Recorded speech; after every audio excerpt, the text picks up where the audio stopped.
Hello, my name's Justin Kluwer, and I'm here today with Will Sloan. And you're listening to the Important Cinema Club. And today, we're talking about Raúl Ruiz. One of the most impossible filmmakers we've ever tackled. An impossible horror, if you will. Available at impossiblehorror.com. Yes, when I think filmmakers influenced by Raúl Ruiz, I think of Justin Kluwer's Yep, impossible horror. Impossible horror. But I say he's an impossible filmmaker in the sort of Jess Franco sense. Yes. 100 movies spanning the globe. So like 100 feature films, but he has like shorts, he has documentaries, he's done everything. Lost films, unfinished films. There's films that are still being made or trying to be finished that he worked on right now, and he passed away in 2011. And he's an impossible filmmaker in other sense. The fact that he spent so many years in exile from his native Chile. In fact, he made the bulk of his work. He made about, I think, 3 or 4 features in Chile before Pinochet came in as a dictator, and then he was out of there, and he mostly spent his time in France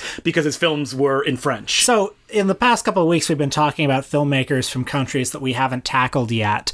So I guess Raúl Ruiz represents Chile, but he is also a man of no place. You know, the thing about Ruiz is that, like, his style is so particular that, like, when I look at it, I go, okay, this feels like it comes from a distinct auteur and a distinct place. It's particular, but it's other. Yeah. I mean, Jonathan Rosenbaum, who's written a lot about Ruiz, says stuff like, Ruiz is not an auteur filmmaker because he does so much stuff. I don't know about that, J-Ro. Well, I was startled to learn that in the 90s he made a thriller in Hollywood starring William Baldwin. But at the same time, it's like the same movie he makes over and over and over again. Like the same stylistic conceits and the way that he approaches something. He's no Ron Howard. He does not disappear into the work to deliver like an anonymous package. Well, he's no Ron Howard. Yeah, then why are we even talking about him then? So this is somebody you brought to the table. Yeah.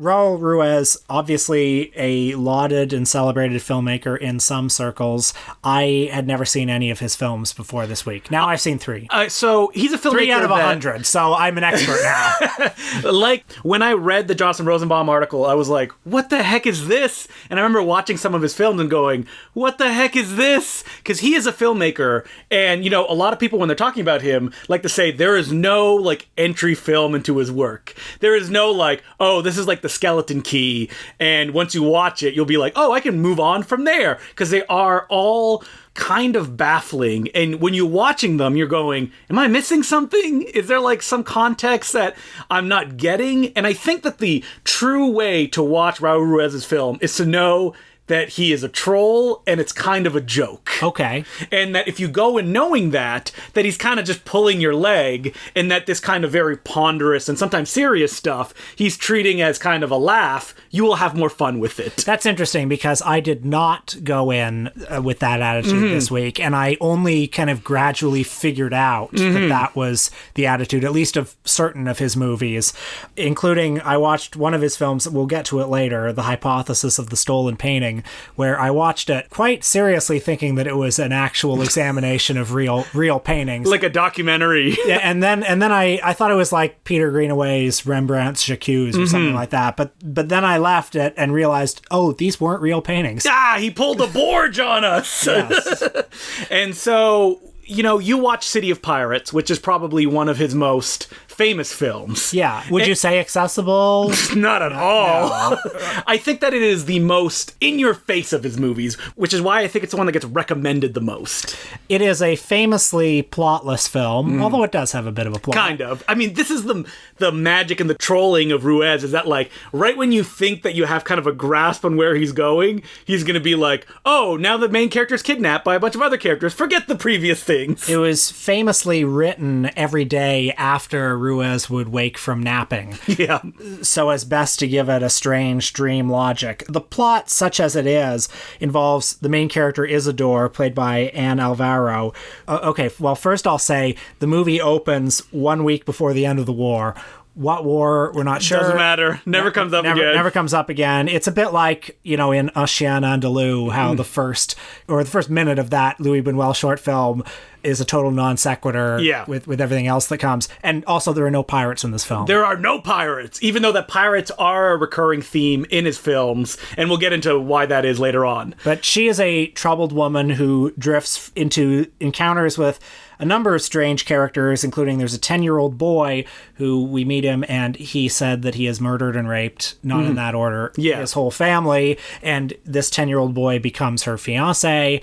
She spends a lot of time at this kind of island castle where there's an inhabitant there named Toby. He's a grown man, but he is also inhabited, or he thinks he's inhabited, by the spirit of his sister and his mother and several other people. Kind of a split situation.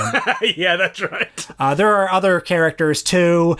It's a surrealist film, and it has a certain camp Hollywood quality to it. So the thing about Ruiz that I love the most is that he is so kind of visually opulent. I'm going to keep going back to J-Ro because he said like a lot of like the kind of textbook things about Ruiz, but like this film is shot like a very low budget Mr. Arkadin, which is funny because Mr. Arkadin is already really low budget, but like Ruiz in this film, especially within the first 5 minutes, it's like he's flexing like, what's the weirdest angle I can figure out?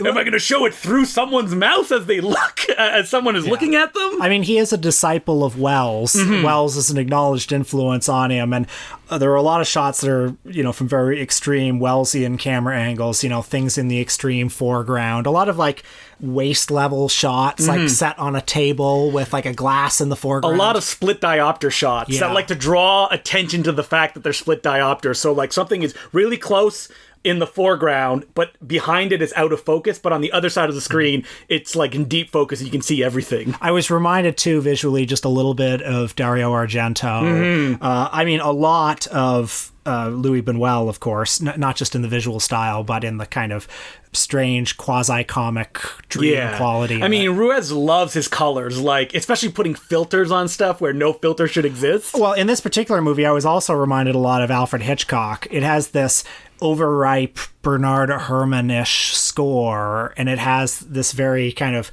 again, overripe color scheme that makes me think a bit of like 1950s Hollywood. And all the characters are these very kind of extreme archetypes.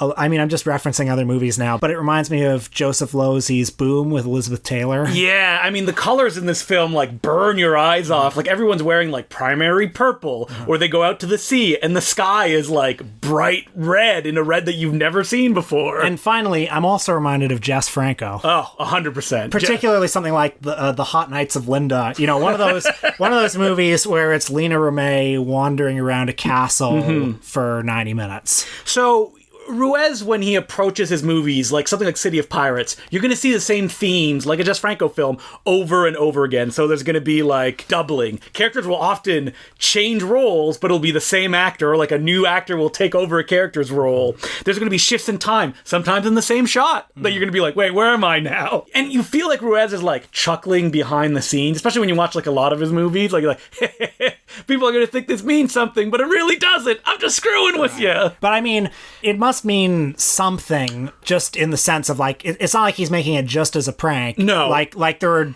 heavy, deep emotions here that he's tapping into. Well, like some critics would say that like Ruiz doesn't care if his movie is good or not. Like sometimes he just wants to put like images on screen. I mean, the fact that he's made over 100 movies would indicate that he's one of those filmmakers, like say Franco, who cares as much about the making of the movie. Yeah, and then like I'm always curious about this, like how involved was he in the editing of it? Because like the pieces are so all over the place that it feels like if somebody else was handed it, they would be like, well, I don't know what this movie is.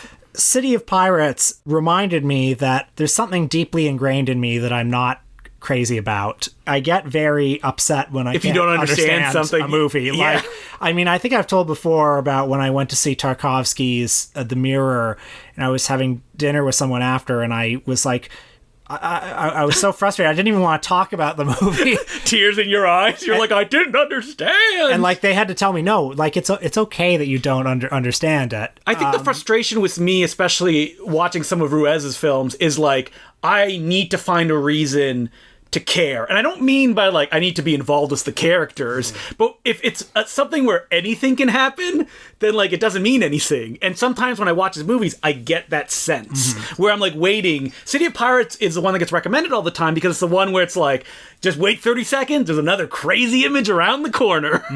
And some of his other ones, like I watched an English language one he did, The Territory, which is like essentially Alive, the movie where like the people crash an airplane and then they eat one of each other, except in this version, it's characters lost in a forest and then they eat one of each other because they just can't get out of this forest. Yeah. But in that one, what the worst part was that it did have a kind of narrative and the characters were so unlikable that you're like, oh, I'm trapped with them for 100 minutes. Well, I would say with City of Pirates, I did feel very strongly during the movie. I mean, there are emotions the movie evokes of, mourning and loss and even lust. And there's just a general feeling of transgression around, particularly in the stuff with the 10-year-old boy. Like, there's something sort of disquieting. I mean, a lot of the images are very striking and strange. Like, there's that famous shot where it's like a drawer of food that they're pulling out, and pulling food out, and then there's a guy's head in there, and it's a real person's head. And you can feel in City of Pirates, Ruiz's kind of like love was to George Méliès, like, what can I pull off on camera? Like, there's at one point that the woman grabs a ring, but it's not a physical object, it's just light that's being like beamed onto the floor, but like goes on her hand and she pretends that she's wearing it. Yeah, so it's a very kind of overwhelming, sensual experience. So to give a little bit of history of Ruiz, so he was in Chile. He most famously got a Rockefeller grant that allowed him to write 100 plays in a couple of years. That was right. That's between 1956 and 1962. Before that, I think he had studied theology and law. And 100 plays. Yeah. So I don't know how you do that. But then, did you just pitch it? You're like, hey, give me money. I'm going to write 100 plays. And so then I guess he wrote enough plays. So he decided to go to film school. And look, I don't know anything about Chilean cinema, but I have read that a lot of his contemporaries were very political and were very interested in making agitprop or more didactic documentary style films. He was not so much interested in that. The first thing that he tried to make was a very ambitious Daphne du Maurier adaptation, which was never completed. But his key early film was a film called Très Tristes Tigres from 1969, which I think you saw, right? I did. It didn't really do much for me. It captures that like Chilean place right before it switched over to the dictatorship that it would have, but it's still, I think that he's trying to figure out his style. It's very new wavy, and in interviews he would say stuff like, I wanted to make a movie where it seemed like there was a story, but there was no story. And I'm like, oh god. Well, it did win at Locarno, so I assume that set his career in motion. He worked in Chilean TV, and then there was the coup in 73, he moved in 74, and according to Jonathan Rosenbaum, the period from 1975 to 1997, where he was based mostly in Paris, was his peak productivity and the greatest artistic flowering, because that's when he was free working in largely like public television. So he didn't have to worry about audiences. So what was great about that period is that places like in France and Germany is that they would have these kind of grants that they would have to give out to fill television slots. And Ruiz became the go-to guy for that. Now, he would never really deliver what people wanted. A lot of his stuff didn't even air, but I think there was kind of that sense of importance and artiness to it that he kept getting hired. They kept giving him projects to do. So why don't we talk about the hypothesis of the stolen painting from 1979? A trim 66 minutes long. It's Last Year at Marienbad meets F for Fake. Yeah, and it's about a art historian that he just explains to us why this set of paintings are a set, and that the mystery of them can never be solved because one of the paintings is missing. The fourth out of 7. And to try to solve the mystery, he, in this 18th or 19th century house, a big, beautiful mansion. Shot in like black and white in full screen. I'm assuming it was probably going to air on television. He brings a bunch of actors to enact the tableaus of these paintings, and hopefully this art historian can, in this three-dimensional setting, show you things that you couldn't see in the paintings themselves. Like, oh, look at this shaft of light. Yeah, he can turn the lights on. He can turn them off. He can, and it's amazing because like Ruiz is constantly like breaking the fourth wall. Like the people that are recreating the painting will wander off in the shot, and then they'll be like, no, get back in position. They're like, oh, okay. And he's always talking to this unseen narrator who's questioning him. Also interrupting and correcting him every now and then. Right. So, I was watching this, stupid me, very dumb, not having read up on it, thinking, oh, this is a very playful art documentary about this set of paintings I've never heard of. Nope. No. It is completely fictional. And I think that why this film is so important, and I think why it's the one that people kind of point to when they go, oh, you want to explore Ruiz, start with this one, is that it's almost like the thesis of his movies, which is that you will never be able to solve them. Maybe you will be able to find things. Like I watch a documentary on Ruiz and they'd be like, oh, this is actually from his childhood. That's why he keeps going back to this. But in the middle of it, there'll be something missing and you'll never be able to put it together. Like this is not a kind of fine clockwork machine that every piece was thought out perfectly to mesh with each other. No, sometimes it's just like an emotional reaction to something or an image that he wanted to put on screen. Well, and also this particular film is dense with literary allusions. In particular, there's a French writer, Pierre Klosowski, who I'm unfamiliar with. Fictional? Well, how ridiculous I am. Well, there's this amazing part where the art collector, the main character, describes this entire plot of this book and how it relates to these paintings. And I'm trying to follow along. But you're not, that's the trick, is that like you can't follow along. Yeah, it's so complicated. Because he's like, why was this picture an outrage? It is just a picture of a family. Let me explain by going through this novel. But like, what's amazing is that the end of that hour-long movie, like at the end the guy's like, well, was this worth it? Yeah. Spending all my time doing this? He's like, I don't know. I feel kind of alone in this giant house. I feel this way sometimes when I read, like, for Jean-Luc Godard's Histoire du Cinema or some really dense work like that. You can, of course, read books and essays that... like decoding it. That decode it, but then at the end... did I get anything more out of it? I feel a little empty inside, yeah. I love, like, this art historian is explaining it, and at one point he just kind of, like, falls asleep. And then the narrator, like, whispers over him the continuing information. That's like that playful side of Ruiz that when he's firing on all cylinders, I just love. I feel a bit like I have to reteach myself how to watch a movie when I watch his movies, because there are certain expectations that I have in movies. An expectation that this scene is going to lead to the next scene, is going to lead to the next scene.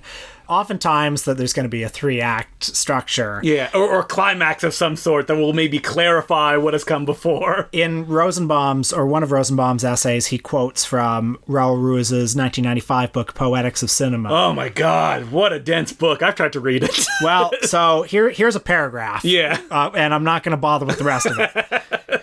Ruiz wrote, America is the only place in the world where, very early, cinema developed an all-encompassing narrative and dramatic theory known as central conflict theory. 30 or 40 years ago, this theory was used by mainstream American industry as a guideline. Now it is the law in most centers of the film industry in the world. And Ruiz would argue that countries other than America, so in America, according to him, you make decisions and you act on them immediately, and this action causes conflict. At least this is his idea of America. It's a very kind of, I guess, literal-minded society. And even though other countries are not America, even though other countries may think about things differently, they have still adopted this model because the American film industry is so strong and dominant. I mean, Ruiz liked to say that, like, his movies were also...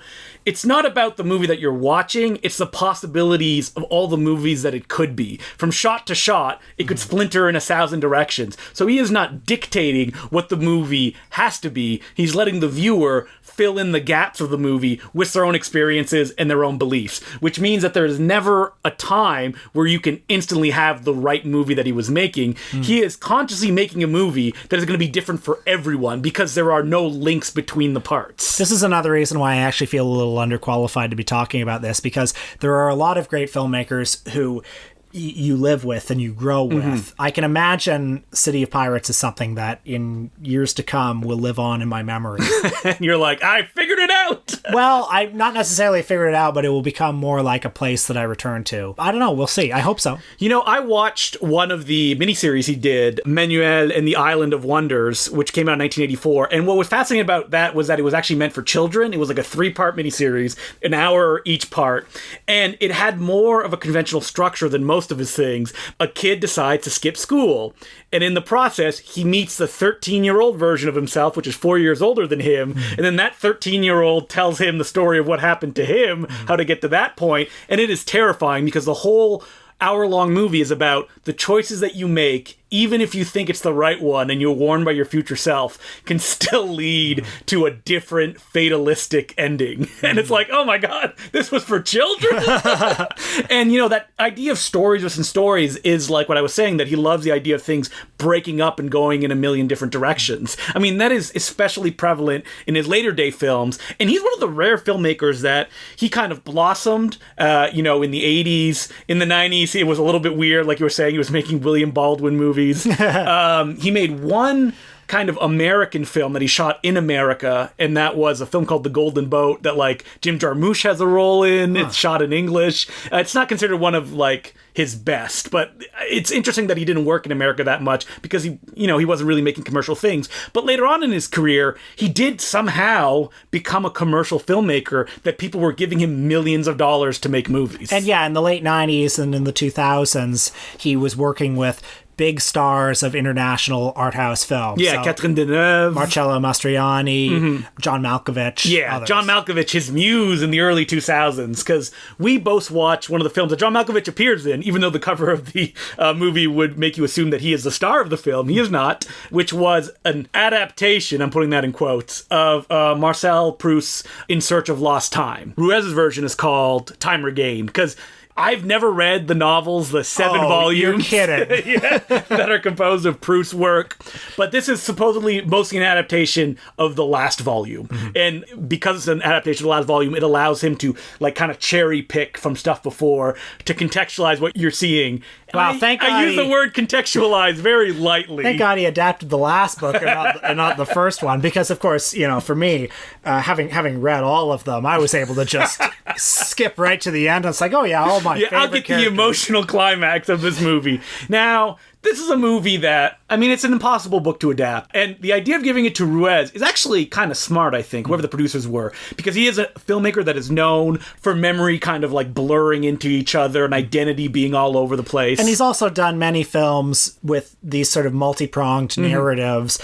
For example, there's a film he made called Love Torn in a Dream, which is 9 interweaving stories, many of the same actors in all those stories, many of them playing multiple characters in those stories. So you're like looking at it and you're like, wait, is this who I think it is? Like when I was watching Time Regained, many a time I went, wait, is that the same character? They all have the same mustache. I know. It's very confusing. Oh my God. I'm so happy to hear you say that because I have that experience with this movie.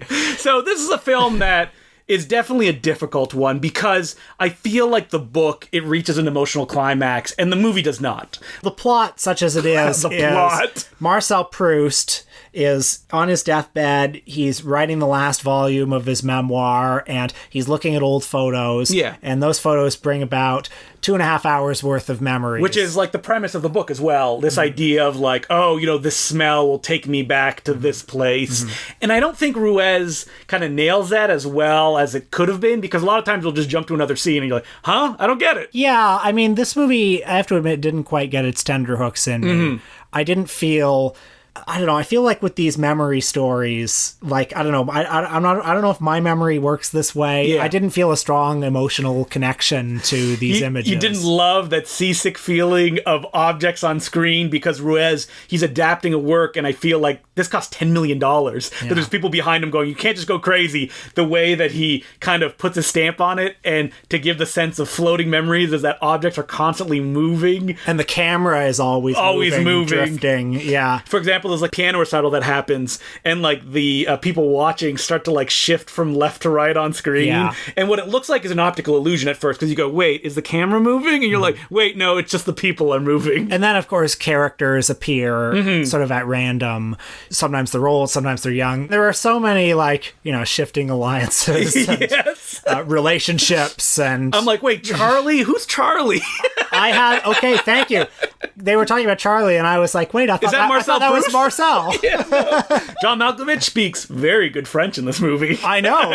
For a sec, I thought he might have been dubbed, but no, that's him. Yep. I gave this one only because I wanted you to get like a taste of what he was moving towards late in his career. Because Well, another thing about this is the early movies are, very strange and surreal, but this one has a bit of a masterpiece theater look to it. It looks expensive. It does, and I had difficulty reconciling that kind of, like Merchant Ivory style with the surreal touches that come in and out. Yeah, it's almost like he wants to put more surreal stuff, and they're like, nope. The producer's like, you gotta stick to, like, the story that you're adapting. Like, in the other John Malkovich film that Ruiz made, Klimt, who had the famous painter, where, like, a big, I'm gonna say plot point, but come on, there's no plots in these movies, is that, like, John Malkovich, the same woman, is being played by different actors, and he's always asking her, like, are you the real one, or are you the fake one? And as an audience member, you're like, I don't even know what's going on.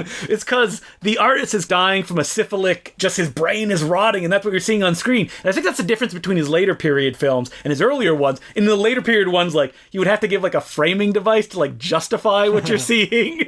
While before, like, City of Pirates, he could just go, like, this is crazy. The movie that, like, made me want to really explore his filmography is Mysteries of Lisbon, which is his 5.5-hour movie. It was a miniseries that played on Italian television. And a significant kind of art house hit in the 2000s. And I'm going to say, it's actually kind of radically different from everything we watched for this episode, because it's much more conventional. It's actually almost every scene is like one long, virtuosic take. And the gimmick of it is that it's stories within stories within stories, kind of like Sargosa manuscript, if anybody has ever seen that Polish film. So, Ruiz, I know that you only scratched the surface, and it left you mostly baffled. Baffled, but not unintrigued. Yeah, to be like, well, what else could his filmography hold?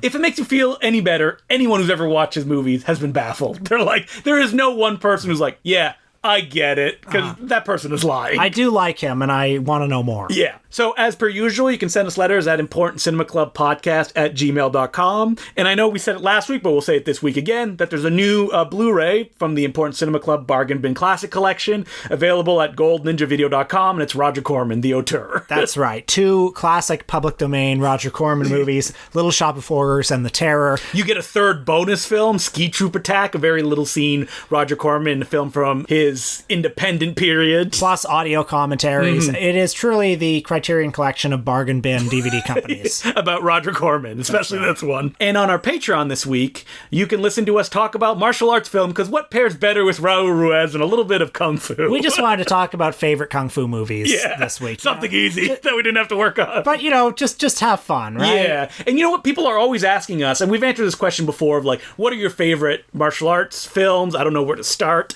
And it is a genre that is interesting in the sense that, like, you could go like, oh, this movie has great fights, but as an overall movie, not so hot. And a lot of those movies are on our list. But to hear those, you'll just have to pay $5 a month, and you'll become a Patreon subscriber at patreon.com/theimportantcinemaclub. And also, I never talk about this, but for $10 a month, you can become an Important Cinema Club newsletter subscriber. Get a sweet newsletter in the mail every month. Oh, hey, while we're at it, we put out a book at the beginning of the year, so why not just say that? We may have new listeners since then. Yeah. We do have a book, The Important Cinema Club Journal on Amazon. Yeah, that's right. Go buy it. Wait, did I write a book called Albert Pune? I'm just kidding.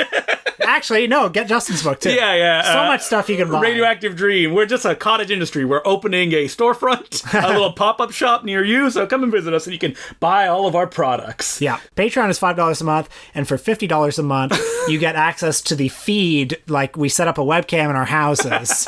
And only $50 a month? And you get to see everything. You can just watch me, like, watch movies. Yeah. Typing at my computer. But it's kind of so fuzzy and low grain that you can't really see. It's like kind of blobs, when you were young and you wanted to get those sexy channels at night and you just got static. Well, what could be sexier? Exactly. The unknown. So what are we doing next week, Will? It's the last of our Around the World Roundup. And we are traveling to the country of Turkey. We will be talking about a Turkish actor/writer, Cüneyt Arkan, and his pronunciation may actually be different than that. Yes, we'll try our best. So this is a guy that I feel a lot of people have seen because he stars in the film Turkish Star Wars, which is not its actual title. No, that's what it is popularly known known as. And this is a guy that in Turkey, he starred in so many movies. He has hundreds of credits to his name. Turkey as a popular entertainment cinema is a little bit of a mystery to me. It's kind of like just trash that has slipped through the cracks. What I know of Turkey's sort of popular cinema, putting aside its art house cinema, its popular cinema is like those foreign ripoffs. Yeah, of like Hollywood the movies. most bottom barrel where like Spider-Man is a bad guy and he has like a mustache under his mask. Yeah. 3 Dev Adams. So we'll be watching definitely Turkish Star Wars, which I haven't watched in probably like a decade. Probably the same for me too. And you know they made a sequel to that? Yeah, they did it recently. I'm not going to be watching that because like an ironic kind of Hobgoblins 2 style sequel. Yeah. I mean, this guy did a Turkish Rambo. He did a Turkish Death Wish, Sword in the Claw. which was I've released... seen Turkish Death Wish. Yeah, Sword in the Claw, which was released by AGFA, American Genre Film Archives, on Blu-ray a few months back. So I'm excited to kind of jump into his world and by extension the world of Turkish cinema. So grab your copies of Mondo Macabro and dust them off because I'm sure tons of information we'll talk about is in that book. So until next week. Yep, my name's Justin Clue. I'm Will Sloan. Thanks for listening. Hi, I'm just going to break in for a second here to thank some new Patreon subscribers that we have. So I'd just like to give a very big thank you to Axel Steele, Michael Bradbury, Johnner, Eddie Averill, Mike Wood, Sean Doris, Rick Deckard, Nialmac Giola Chomgale, Tristan Wheeler, and Matthew Soups. Thank you very much for being Patreon subscribers. We could not do it without you. And also a reminder to go on Apple Podcasts, rate and review us, and share your favorite episodes on whatever social media platform that you use because it really helps us a lot. And we couldn't keep doing this if people didn't keep spreading the word. So thanks again. And now back to the regular episode. Well, we're in late November of 2019 now, which means that there's a lot of flurry of activity of people making their top 10 lists, not only of the year, but also of the decade. Zodiac. No Country for Old Men. I'm definitely a Benjamin Button stan. I don't know why I was pretending to write something. No one can see me. What are some forgotten movies from the 2000s? Monster. Monsters Ball. That's right. Those are the 2000s. We're in the 2010s because we're going into 2020, baby. That's right. And I've found it very amusing to watch people who have been working really hard on the top 10 list. It's like God, for a month I'd been trying to assemble it and trying to get it boiled down and trying to make sure I don't leave anything out. And I think that you shouldn't work that hard. No. I mean, we have this kind of conversation, I feel, every time we do our best of episode, which is that for me, lists are often kind of delivery mechanisms with, have you not heard of this movie? This was one of my favorite of the year. Mm-hmm. Because other than that, all those lists kind of look the same. Mm-hmm. And they're treated as like, how could you not include this movie? Mm-hmm. And it's like, I don't know, because everybody already knows, like, it's good. Why don't I need to include it on this? I mean, that's what is so annoying about top 10 lists. You know that when the top 10 lists come out for this decade, it's just going to be, Mad Max Fury Road, Tony Erdmann. No, Tony Erdmann is on lists? People still remember Tony Erdmann? Buddy, people are going to need a female filmmaker for their lists. Oh, okay. It's going to be on a lot of lists. You think so? I think so. There's still I don't know, something. The Master. I mean, I'm not... I'm like, The Mask? Yeah, it can retroactively be added on the best of 2010. Yeah, The Master. People are going to be working so hard to get their lists of the same list. So you're queuing this up because we're going to do a best of the decade list. Yeah, why not? Yeah, we will. But, how do you approach it? Thank God for Letterboxd. I can actually, look at what I saw and what I like. Well, I have been thinking about my list, and I think that I'm going to approach it less as, a best of, and more just what are the movies that have been rattling around in my head? What are the ones that have sort of defined the decade or showed me something new this decade? Yeah, so there have been movies that I ranked as number one of the year, which will not be anywhere on that list. Won't be on the list, not because I don't think they're great, but just because it's I don't know, they don't define the decade for me. Have you looked at, as we go through our years and we have our top 10 lists, and you look at the list of movies, you're like, why did I put that on there? Oh, yeah. I'm trying to think of, some top ones that I can... nothing comes to mind right now, but I'm sure if we looked at it... every year there are always a couple that are, they seem like a big deal at the time. Yes, and that... you put on it as well because you're like, I just saw it, it's important. Yes. Well, last time you watched Phantom Thread, Will? Well, great movie. Here's the thing is, I actually like Phantom Thread I like Phantom Thread as well. I think that may have been my number one that year. One of the stranger things I've put on a top 10 list was, I think in 2013 or 2014, I put on that movie where Robert Redford was on the boat, All Is Lost. You did not. I did, yeah. Wait, well, you weren't doing it with me, were you? I probably not yet. No, I don't think at that point. I think it was just on David You're Davidson's. like, Robert Redford's last film. Or, was he saying no, because Old Man and the Gun was? Yeah, I don't know. I guess I was just impressed by that movie at the time, but like... Never saw it.